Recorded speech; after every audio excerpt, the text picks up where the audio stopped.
everyone. Welcome back to my channel. My channel is about travel, how to travel with your family, how to use points and miles to offset the cost of your travel, and just how to have those experiences and grow together as a traveling family.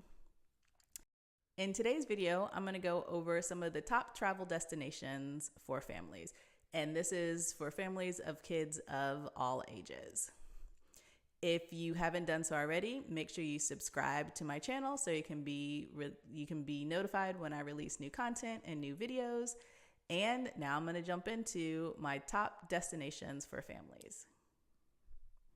My first and number one destination, and maybe because I'm an Orlando girl, is a theme park. There are just so many things to do at theme parks.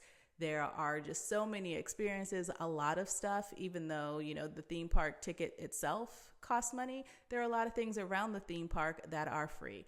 I know here in Orlando, there's Disney Springs and Universal City Walk, which are kind of connected to the paid theme parks, but they're absolutely free. And you can go there and walk around and have fun. There are smaller theme parks you can go to.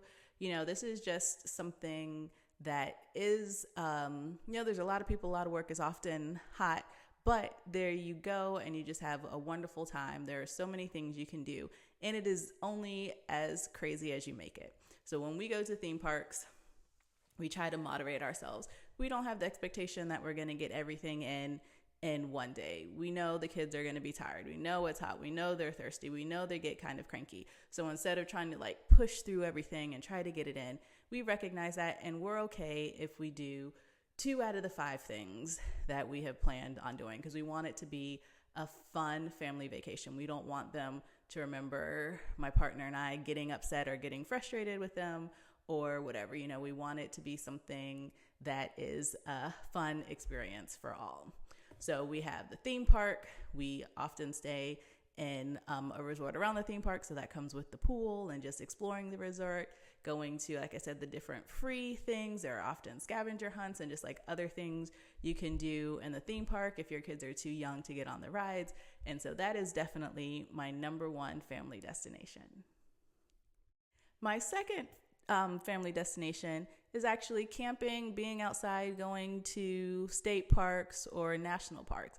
This is something that I didn't do as much growing up. I like being outdoors and I like camping, but we just didn't do it that often. And it is something that I am really learning to love and appreciate as I've gotten older and as I've experienced these with my family.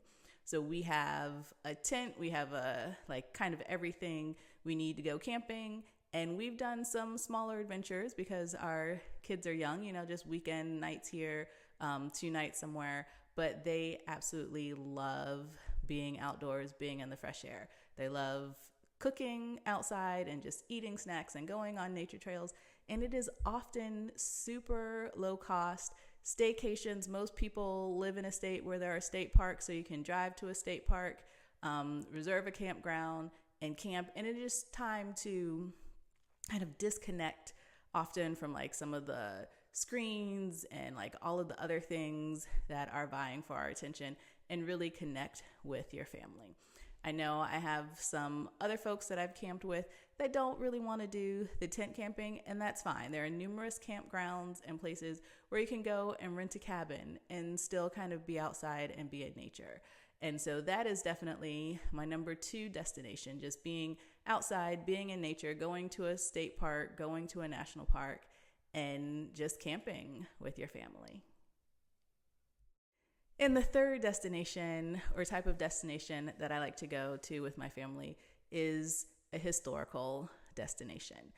My partner really loves museums and going and looking through those. And sometimes that can be a little bit tough for the kids, but there are often places in historical areas that you can go that are kid friendly. There are kids museums that you can go to.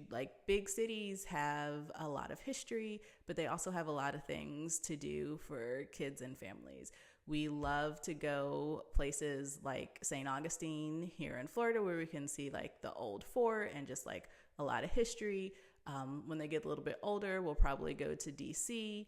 Really, we can just go. We've gone to Atlanta. We used to live in Atlanta. So we've gone there a couple of times and did Civil Rights Museum, the Atlanta Kids Museum. So like there's just a lot of historical and museum stuff that you can do for kids. And, you know, you can make it educational and they can get some learning in there too. They might not know it. It's fun for them, but you can also kind of just explain stuff to them and let them learn and investigate. And just like camping, most people are not too far from some type of historical monument, some type of historical museum in their state, in a close state, in their city. And so these also can be pretty low key and easily accessible places to go as a family. All right, well, those are my 3 kind of top areas that I like to go and travel with my family. Please comment below. Let me know where you like to go. If you've gone to one of those places, if you've gone to a theme park or have gone camping or gone somewhere like a historical city, comment below. Let me know how that went. If you have other places that you like to go, comment below too. If you haven't done so already, make sure you subscribe so you're notified when I release new content. And as always, thanks for watching. Bye.